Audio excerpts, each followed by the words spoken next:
விண்வெளி வரலாற்றிலேயே முதன்முறையாக உலகின் அதிநவீன டேனியல் கே இனோயே சூரிய தொலைநோக்கி மூலம் சூரியனின் மேற்பரப்பு மிக துல்லியமாக படம் பிடிப்பு.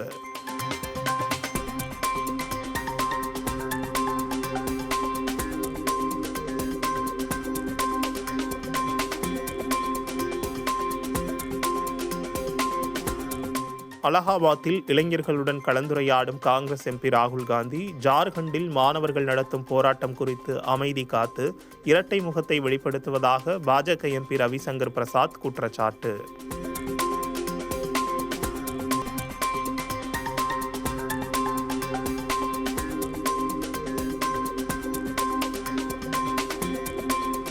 சுதந்திர தின விழாவை முன்னிட்டு சென்னை விமான நிலையத்தில் 5 அடுக்கு துப்பாக்கி ஏந்திய பாதுகாப்பு போடப்பட்டுள்ளதால் உள்நாட்டு பயணிகள் 1.5 மணி நேரமும் சர்வதேச பயணிகள் 3 மணி நேரத்திற்கு முன்னதாக வர அறிவுறுத்தல்.